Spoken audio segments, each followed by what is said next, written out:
See how many times I use the root note of those chords? Thomas Christ says, comment, not really a question, but I learned about a cool tip recently, the 80-20 bass rule. Your bass line should be about 80% root note and 20% complementary notes to make it stand out.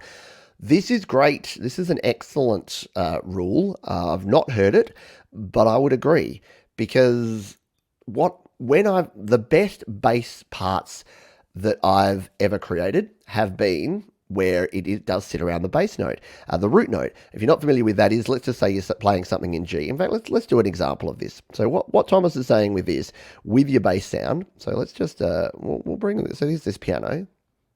We'll turn up the volume. So let's just find the notes of this one. So if we come in here and we add a bass guitar, and you could use another sort of bass, but just because we've got a bass guitar here, oh, we're in the upright bass. All right, maybe we will go to a simpler bass to use here. Let's just go back to the Liverpool.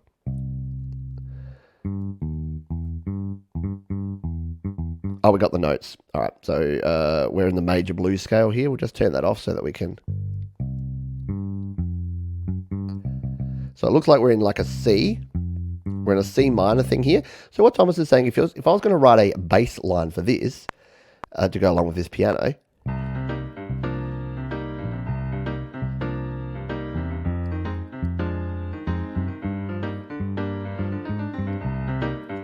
we could write a bass line like that, yeah.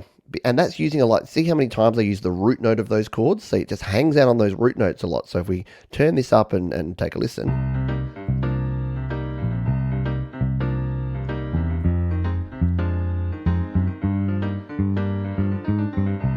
So you're just getting some of that variation.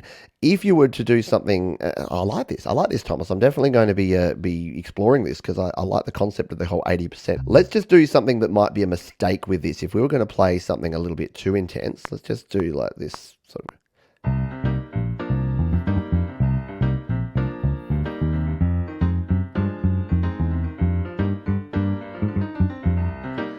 Now, apart from the fact that I hit the wrong note a whole bunch of times there, can you see how this is not really going to work in with this? So, and yet you can get some funky bass lines doing that kind of syncopated rhythm up and down, but more often than not, you want something more like this. Yeah, you want, because your bass is your engine room. You don't want your bass overpowering everything, unless you're a bass player, and then you probably do.